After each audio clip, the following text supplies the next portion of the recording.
नमस्कार, आप सभी का स्वागत है खेत खलिहान में। मैं हूं मुकुल शर्मा। खेत खलिहान में लगातार हम आपसे जुड़े विषय जो हैं उनको शामिल करते हैं और हमारे आज के कार्यक्रम का जो विषय है वो भी आपसे जुड़ा है। आज हम आपको जानकारी देंगे उन्नत बकरी पालन के बारे में, किस तरीके से उन्नत बकरी पालन करके आप मुनाफा कमा सकते हैं और यही वजह है कि बकरी पालन एक रोजगार का जरिया भी बन चुका है।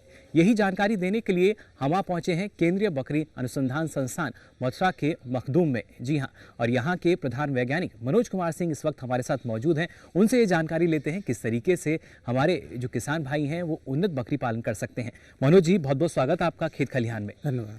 सबसे पहले हम जानना चाहेंगे जो हमारे जो किसान भाई हैं, जो हमारे दर्शक हैं, किस तरीके से उन्नत बकरी पालन कर सकते हैं और उसके फ़ायदे क्या हैं?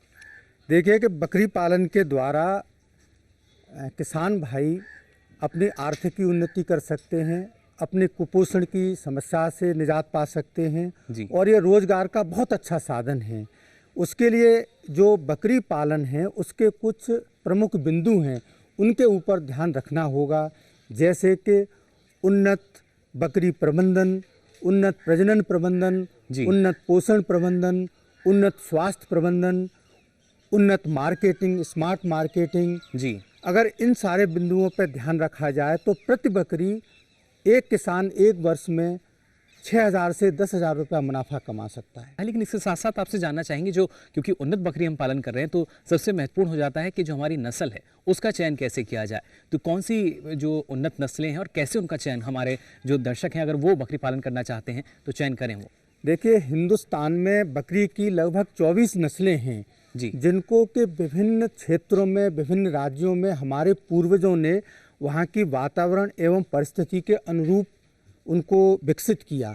जी। तो पहली बात तो मैं ये कहना चाहूँगा कि जो बकरी जिस क्षेत्र की हो वहाँ वहीं की नस्लों पर हमें अधिक ध्यान देना चाहिए।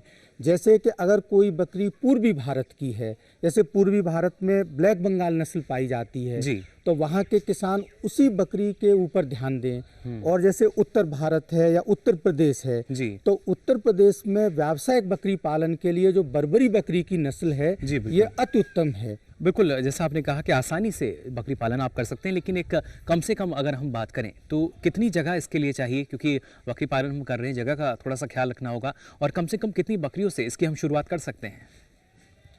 दरअसल ये तो किसान के पास उपलब्ध उसके आर्थिक संसाधन उस पर निर्भर करता है जी। लेकिन जो हमारे संस्थान के द्वारा बहुत सारी योजनाएं चलाई जा रही हैं जहां पर कि 20, 25, 50, 100 बकरी रखकर लोगों ने बकरी पालन शुरू किया है। जी। तो 50 से 100 बकरी पालन करने के लिए लगभग 1 से 1.5 एकड़ जगह चाहिए, जिसमें कि बकरियों के आवास भी बनेंगे, भूसा स्टोरेज भी बनेगा, दाना स्टोरेज भी बनेगा और बकरियों के बाड़े भी बनेंगे। जी। तो वैसे जो है एक बकरी को आवास के लिए 1.5 से 2 स्क्वायर मीटर जगह चाहिए बंद आवास में, और इसकी दुगनी जगह चाहिए खुले आवास में। बिल्कुल, जैसा डॉक्टर मनोज ने कहा कि तमाम प्रबंधन जो हैं वो आपको करने होंगे, बाड़ी की व्यवस्था होती है, और आप हमारे पीछे देख भी रहे होंगे किस तरीके से यहाँ पर संस्थान द्वारा जो बकरियाँ हैं उनको रखा जाता है। आपको भी दिखाते हैं और भी जानकारी हम देंगे, आइए हमारे साथ।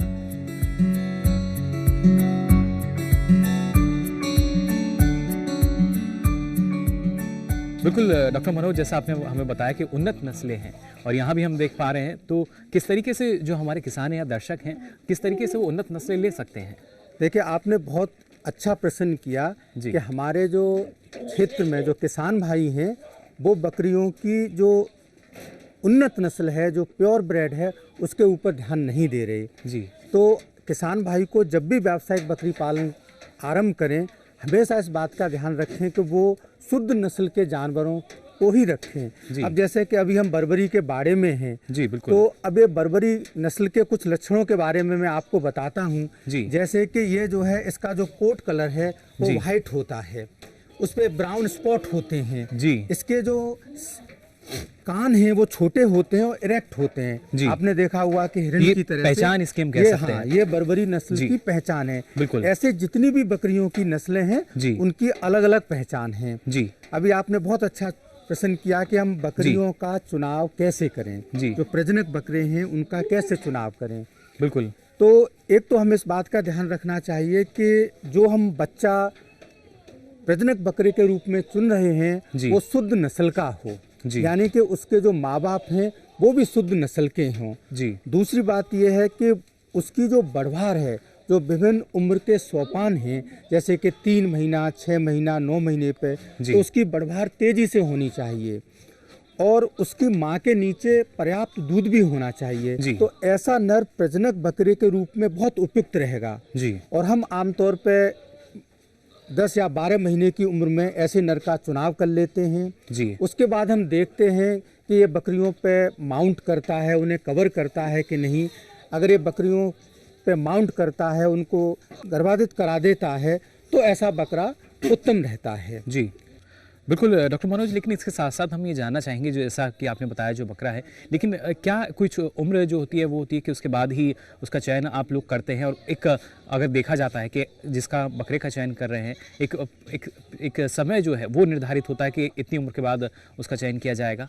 देखिए, ये जो बकरियों में जो उम्र है तो ये उनके आकार पर भी निर्भर करती है। जैसे कि जो बड़े आकार की बकरियां हैं उनमें प्रजनक बकरों को 2 उम्र का होने पर उपयोग में लाना चाहिए, जैसे कि जमुनापारी, सिरोही, झकराना। लेकिन चूंकि ये बर्बरी मध्यम आकार की है, तो जब प्रजनक बकरे की उम्र 1.5 वर्ष हो जाए तब उसे हमें उपयोग में लेना आरंभ करना चाहिए। और हमें इस बात का ध्यान रखना चाहिए कि एक बकरे से एक दिन में 2 या 3 बकरियों को ही गर्भित कराएं। अगर हम एक दिन में ज़्यादा बकरियों को गर्भित कराएंगे तो उनके गर्भाधारण करने की संभावना कम रहेगी। बिल्कुल डॉक्टर मनोज, जैसा कि लगातार आप हमें सावधानियां जो हैं वो आपने बताई, लेकिन प्रजनन के समय भी कुछ तरह की जो सावधानियां हैं वो रखनी हो, क्योंकि रोग की संभावना रहती है अगर बकरा और बकरी संपर्क में आते हैं। देखिए, जो बकरे से जो प्रमुख बीमारी है जो बकरियों में फैलती है, जिसके द्वारा बहुत ज़्यादा एबॉर्शन होता है, मिसकैरेज होता है, वो है ब्रूसोलेसिस। तो इस बीमारी से बचाव के लिए ज़रूरी है कि हम प्रति वर्ष बकरे की स्क्रीनिंग कराएं, उसका जो रक्त है उसको लेके जांच करवाएं, क्योंकि अगर कोई बकरा ब्रूसोलेसिस बीमारी से पीड़ित पाया जाता है तो उसे हमें कदापि प्रजनन में उपयोग में नहीं लाना चाहिए। दूसरी सावधानी हमें ये भी रखनी है कि एक बकरे से एक रेवड़ में केवल उसे 1 से 1.5 वर्ष तक ही उपयोग में लाया जाए, क्योंकि इससे जो बच्चियां पैदा होती हैं वो पुनः जवान हो जाती हैं। तो हमें इस बात का ध्यान रखना होगा कि हमें अंतः प्रजनन से बचाव के लिए इस तरह से मेटिंग प्लान बनाना होगा कि उसकी जो बच्चियां हैं या उसकी जो माँ हैं वो इस बकरे के द्वारा गर्भाधित न हों।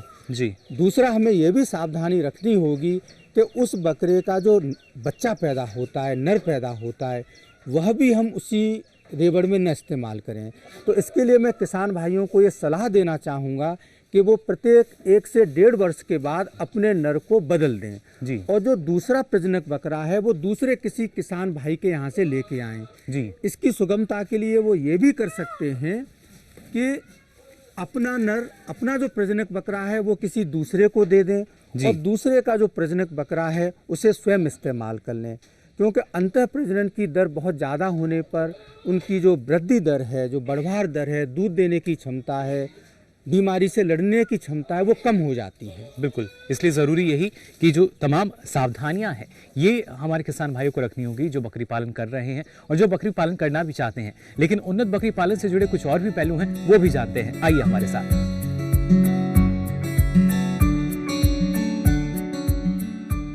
डॉक्टर मनोज, आपसे हम ये और जानना चाहेंगे, क्योंकि अब बेड़े में हमें यहाँ पर शेड में हम देख पा रहे हैं तमाम जो बकरियाँ हैं वो यहाँ मौजूद हैं, लेकिन किस तरीके से यहाँ संस्थान में हमने देखा अलग अलग जो शेड हैं वो बनाई गई हैं, क्या किस वजह से क्या ज़रूरत पड़ती है अलग अलग शेड्स की? दरअसल ये जो उन्नत बकरी पालन है इसमें इस बात का ध्यान रखा जाता है कि जो नर और मादा हैं उनको 3 माह के बाद अलग अलग रखा जाए। दूसरा ये है कि फिर जो है जो 3 से 6 माह की, 6 से 12 माह की या उससे जो अधिक उम्र की जो बकरियां हैं उनको फिर से अलग अलग रखा जाता है। जैसे कि कोई बकरी गर्भवती है, दूध देने वाली है, उनको भी फिर अलग अलग रखते हैं। बिल्कुल। और जिस शेड में अभी हमें ये कितनी उम्र की यहाँ पर बकरियां हैं? ये जो इस शेड में जो बकरी हैं ये आप देख रहे हैं, ये सभी 6 से 9 माह की हैं। तो इस समय क्या है कि इनको एक अलग तरह का दाना, भूसा, चारा दिया जाता है और जब ये बकरी 10 माह की हो जाएंगी फिर हम इनको गर्मी में आने पर गर्भाधित कराएंगे। अगर इनमें से कोई बकरी अभी गर्मी में आती है स्ट्रेस शो करती है जी। तो हम उसे गर्भाधान के लिए नहीं भेजते हैं जी। क्योंकि ऐसा करने पर बकरी के ब्याने के समय उसका जो बच्चा है वो छोटा पैदा होगा जी। बकरी का स्वास्थ्य भी गिर जाएगा और आगे आने वाले ब्यात में उसका उत्पादन कम हो जाएगा जी। इसलिए हम ये तय करते हैं कि जैसे कि बर्बरी नस्ल है जी। कि इसमें जब तक कि बकरी 10 माह की न हो जाए एक औसत उम्र हम मान सकते हैं। औसत उम्र जो है और उसका जो वजन है वो भी 18 किलो होना चाहिए जी। उसके बाद ही हम बकरी को गर्भाधित कराते हैं। बिल्कुल डॉक्टर मनोज, हम यहाँ देख भी रहे हैं जो बकरियां हैं तमाम, वो आहार की आपने बात की थी, चारा प्रबंधन की, किस तरीके से एक विशेष आहार की ज़रूरत होती है, क्योंकि आपने कहा कि 6 से 9 माह हो चुके हैं इन बकरियों को और उसके बाद 10 माह की जब बकरी हो जाती है तो वो गर्भ धारण कर सकती है, वहाँ भी एक अलग आहार की आवश्यकता पड़ती है। देखिए बिल्कुल ठीक बात है कि जिस समय खास तौर से जैसे बकरी के बच्चे हैं जी। तो जैसे कि जन्म लेने से 3 माह की उम्र तक उनकी जो बढ़वार दर है वो सबसे ज़्यादा होती है। जी। जैसे कि बर्बरी नस्ल में 80 से 100 ग्राम वजन प्रतिदिन बढ़ता है तो छोटे बच्चे होते हैं उस समय तो हम उनको 50 से 100 ग्राम दाना देते हैं जी। लेकिन जब वो 3 से 6 माह या 6 से 12 माह के हो जाते हैं तो उनकी दाने की मात्रा बढ़ती जाती है। जी। लेकिन चूंकि 12 महीने की उम्र पे ये बकरियां परिपक्व हो जाती हैं तो इनको केवल मेंटेनेंस राशन दिया जाता है। जी। लेकिन इससे पहले जैसे कि 6 से 9 माह की ये है तो इनको जो दाना है वो इनकी बढ़वार के लिए दिया जाता है। बिल्कुल। तो जैसे कि बर्बरी नस्ल में हम 6 से 9 माह या 6 से 12 माह की उम्र में इनको 300 ग्राम दाना प्रतिदिन देते हैं। अगर ये बकरी जब 10 से 11 माह की हो जाती है और ये गर्भित हो जाती है तो इनकी एडवांस प्रेगनेंसी स्टेज पे हम उनको 200 से 250 ग्राम दाना और बढ़ा देते हैं। जैसा कि आप देख रहे हैं कि ये जो बकरी हैं ये तकरीबन 8 से 9 माह की है। जी। ठीक है ना, और इसका जो वजन है वो तकरीबन 16-18 किलो है। बिल्कुल। अब ये बकरी 1-2 माह के अंदर गर्भ धारण कराने के लिए तैयार है और ये उसकी एकदम परफेक्ट एज है, परफेक्ट अवस्था है। इसका वजन निश्चित तौर पर 18 किलो से अधिक होगा। जी। हाँ, तो अगर ऐसी बकरी को हम प्रथम बार गर्भाधित कराते हैं तो आगे चल के ये बहुत ज़्यादा प्यांत देगी, अच्छा उत्पादन देगी, ज़्यादा बच्चे देगी, ज़्यादा दूध भी देगी। बिल्कुल डॉक्टर साहब, ये तो बात हुई जो वयस्क बकरियां हैं, जैसा कि हमने देखा अलग अलग उम्र की यहाँ पर बकरियां हैं, लेकिन जो नवजात हैं, जो छोटे बच्चे हैं, उनकी कैसे देखभाल करनी है, हम चाहेंगे उनके पास भी हम चलें, उनके बेड़े में, उनके शेड में, और वहाँ हम जानें कि कैसे उनकी देखभाल आप कर सकते हैं। जी।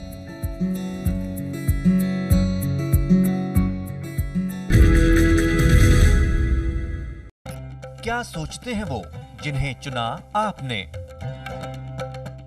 जो आपके हित में है उसे जाना आपने? पूछेंगे हर वो सवाल जो रखता है आपसे सरोकार। बताएंगे आपको आखिर क्या है आपके अधिकार। हर सवाल, हर उलझन को सुलझाएंगे हम विशेषज्ञों के संग दूरदर्शन किसान के खास कार्यक्रम विचार विमर्श में शुक्रवार शाम 7:30 पर।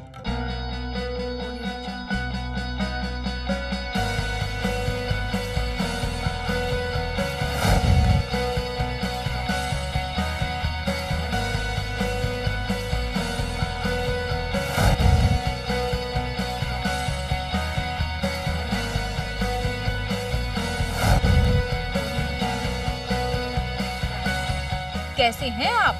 हर रविवार दोपहर 2:30 पर डीडी किसान पर।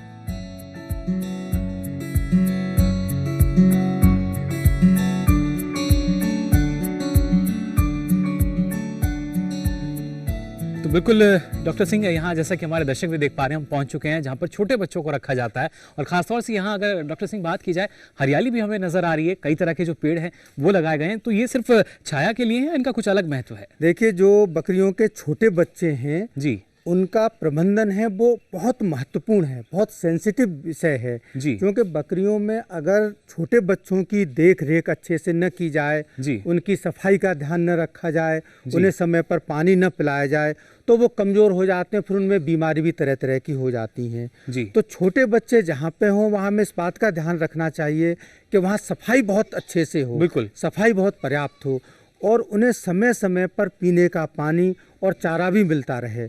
जैसा कि आपने कहा कि ये जो वृक्ष आपने लगाए हुए हैं ये हरियाली के लिए हैं, ऐसा नहीं है। ये हरियाली के साथ साथ समुचित मात्रा में चारा भी उपलब्ध कराते हैं जी। और जो इन पेड़ों से जो चारा मिलता है वो हाई क्वालिटी का होता है, उच्च गुणवत्ता का होता है। इससे उनकी जो बढ़वार दर है वो बहुत ज़्यादा होती है और उनमें बीमारियां भी कम होती हैं। जी बिल्कुल, और ख़ास तौर से क्योंकि हम देख पा रहे हैं जैसे नीम जो है उसकी पत्तियां यहाँ पर फिलहाल जो ये छोटे बच्चे हैं ये खा रहे हैं, और किस तरह की इनके लिए विशेष देखरेख की ज़रूरत होती है? देखिए, जो छोटे बच्चे हैं वो या बकरियां की सभी अवस्थाओं में वो सभी तरह के चारों को खाती हैं। यहाँ आप देख रहे हैं कि नीम है, पीपल है, पाखर है, बरगद है, देसी बबूल है, सू बबूल है, मलबेरी है। तो बकरियां इन सबको बहुत चाव से खाती हैं। और मैं किसान भाइयों को एक ज़रूर कहना चाहता हूं कि जहां कहीं पर उन्होंने अपने बकरी का बाड़ा बनाया हुआ है, कृपया आप इस मॉडल को फॉलो करें और वहां पे तरह तरह के वृक्ष लगवाएं, और जब भी चारे की कमी हो उनको चारा खिलाएं। बिल्कुल, तो ये तमाम सावधानी हम कह सकते हैं हमारे जो किसान भाई हैं उनको रखनी होगी, तभी आप देखिए उन्नत बकरी पालन कर सकते हैं। और जिस तरीके से यहाँ पर हमने बात की ही कि जो छोटे बच्चे उनका कैसे आप ख्याल रखेंगे, इससे ना सिर्फ जो पर्यावरण है वो हमारा अच्छा रहेगा, और एक संदेश भी जाता है कि अगर आप बकरी पालन कर रहे हैं तो आप एक पेड़ के आप कई पेड़ आप ज़रूर लगाएंगे, क्योंकि आपके जो बकरी पालन है, जो बच्चे हैं उनके आहार की बात है, और ये ज़रूरी कि उनको सही आहार मिले, तभी उसके बाद अगर आप सोचते हैं उनको मुनाफा अगर आपको मिल रहा है, क्योंकि रोज़गार के अवसर यहाँ पर संभावनाएं जो है वो काफ़ी हैं, वो तभी सार्थक सिद्ध हो सकती हैं जब आपको मुनाफा ज़्यादा मिलेगा, और मुनाफा तभी होगा जब आप इनकी सेहत का ख्याल रखेंगे। और आज यहाँ पर हम पहुँचे थे मखदूम में, जैसा कि हमने आपको बताया, डॉक्टर सिंह जो लगातार हमें जानकारी दे रहे थे, इतनी महत्वपूर्ण जानकारी आपने हमें दी, उसके लिए आपका बहुत बहुत शुक्रिया।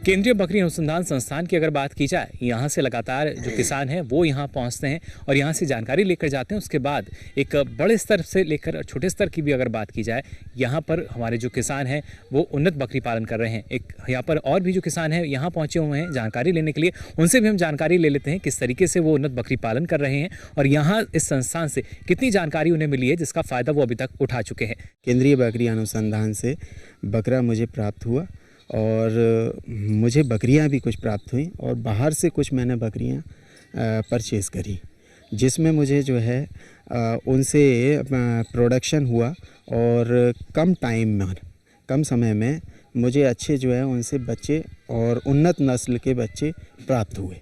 हमने संस्थान से प्रशिक्षण लिया था अपना ये अक्टूबर 2014 में, और संस्थान का एक कार्यक्रम, स्टार्टअप कार्यक्रम के अंतर्गत हमें कुछ ब्रीडिंग मेल और बकरियां मिली थी, जिससे कि नस्ल सुधार में हमने उनको यूज़ किया है। कुछ बकरियां हमने बाज़ार से भी ली हैं जो कि इतनी प्योर नहीं थी, और जो संस्थान से बक मिला हुआ था हमें प्योर नस्ल के जानवर, उसकी वजह से हमारे यहाँ अब बहुत सारे जानवर प्योर नस्ल के पैदा हो गए हैं और जिनसे हमें जो है काफ़ी मुनाफा हो रहा है। यहाँ से सही नस्ल से हमें जो है फ़ायदा काफ़ी मिला। अच्छी नस्ल पैदा करने की वजह से बाज़ार में उसका रेट काफ़ी बढ़िया मिला और 10,000 से लेके 20,000 25,000 तक के हमने बकरे बाज़ार में सेल करे। एक औसतन करीब 18 से 20,000 रुपये हमें हर बकरे के मिल जाते हैं बाज़ार में।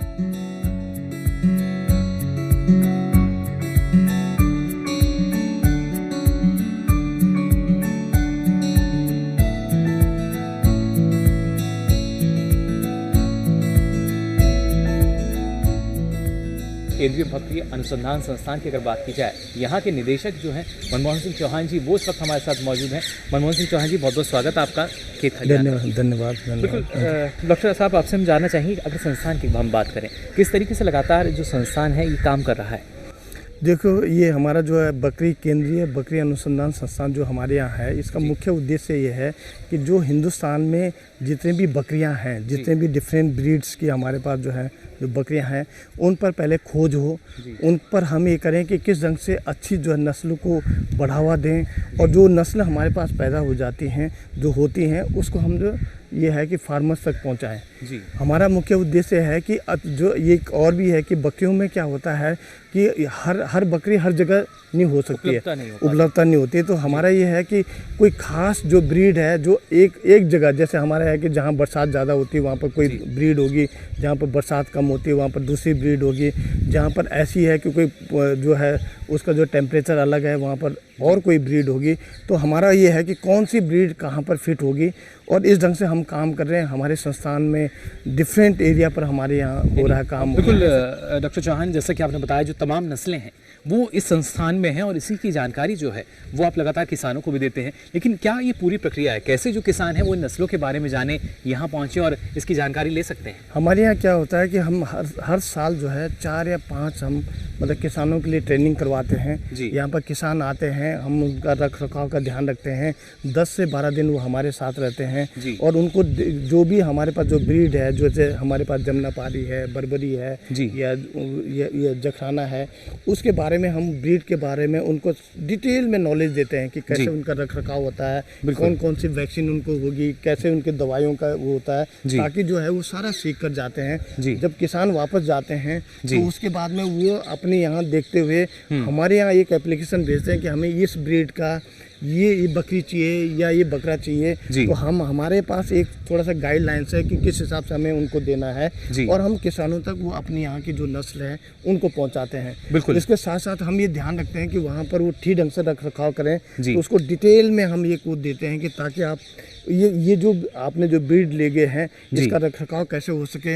अगर उससे हम फ़ोन नंबर ले लेते हैं, उससे फ़ोन पर पूछते हैं कि तुम्हारा ठीक ठाक से हो रहा, चल रहा है कि नहीं चल रहा, कोई दिक्कत है तो हमें बताओ, ताकि हम यहाँ से अपने वैज्ञानिकों समस्या का समाधान हो सके। बिल्कुल। इसके साथ ही डॉक्टर चौहान, अगर बात की जाए बकरियों की तो गरीब की गाय कहा जाता है उसको, लेकिन अब इतने फ़ायदे नज़र आते हैं इस गाय के भी, क्योंकि प्रसंस्करण जो है वो काफ़ी ज़्यादा हम देखते हैं कि चलन में आ गया और इसका काफ़ी फ़ायदा जो है वो किसानों को होता है। तो क्या प्रसंस्करण की भी यहाँ पर जानकारी दी जाती है? देखो, अगर हम इसकी बात करें गरीब की गाय का, तो जो दूध इसका है, दूध में मुख्य गुण कुछ ऐसे हैं जो गाय और भैंस के दूध में नहीं है। सबसे बड़ी बात यह है कि कुछ ऐसे बायोपेप्टाइड्स हैं जो गाय और भैंस में नहीं होते हैं, और इनका काम क्या होता है ये दूध का, कि अगर हमारे मानना है कि अगर इसका दूध को पिया जाए तो उससे क्या होगा कि जो भी उसके जो एक तो हजम आराम से हो जाता है।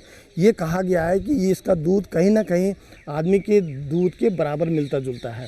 तो इसका मतलब है कि जो विटामिन्स हैं, जो प्रोटीन्स हैं, इसमें इस ढंग से हैं ताकि वो बच्चे के लिए भी हो या बड़े के लिए भी ढंग से इस्तेमाल हो सके। और इसमें एक और है कि इसका जो फैट होता है, फैट का साइज जो है वो छोटा होता है, तो जिसको फैट को हजम करने की दिक्कत होती है उसका आराम से हजम हो जाता है। इसके अलावा हमारे इसके दूध में ये पाया गया है कि कुछ ऐसे वो होते हैं कि जो हमारा रोगी के जो रोग के वो होती है, जिसको इम्यूनिटी होती है, ये इम्यूनिटी को कहते हैं कि इन्हांस करता है, बढ़ाता है। बिल्कुल, उसको बढ़ा सकता है। हाँ, बढ़ा सकता है। तो इसकी वजह से हमारा जो है इस दूध को ये माना गया है कि ये अच्छा है। साथ ही हम चाहेंगे हमारे जो दर्शक हैं, यानी हमारे जो किसान हैं, उनको क्या कहना चाहेंगे, किस तरीके से वो उन्नत बकरी पालन की ओर आगे बढ़े? अब सबसे पहले जो भी होता था बकरी पालन, उसमें क्या होता था कि जो बकरी ले गए वो अपने हिसाब से पालते रहते थे। अब हम ये कहते हैं कि वैज्ञानिक ढंग से इसको इस्तेमाल करें, क्योंकि हमारे यहाँ से जो शिक्षा है हम दें। हम कई बार ये है कि अपने पंपलेट हैं हमारे यहाँ से छोटी छोटी किताबें हैं जो हिंदी में हमने की हैं,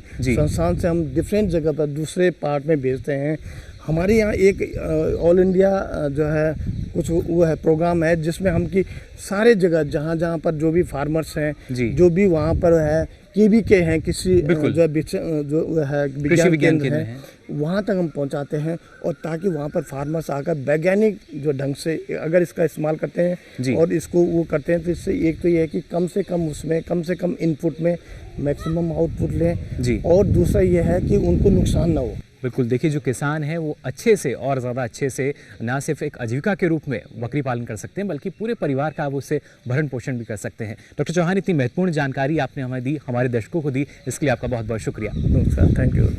साथ ही हमारे दर्शक जो हैं वो और अच्छे तरीके से अब समझ पाए होंगे कि अगर वो उन्नत तरीके से बकरी पालन करते हैं और उसके साथ साथ देखिए जो वैज्ञानिक पहलू हैं उनका भी आपको ख्याल रखना होगा, तभी एक उन्नत ढंग से आप बकरी पालन कर सकते हैं और एक अच्छा खासा मुनाफा कमा सकते हैं। तो फिलहाल के लिए कार्यक्रम में आज इतना ही। मुझे दीजिए इजाज़त। नमस्कार।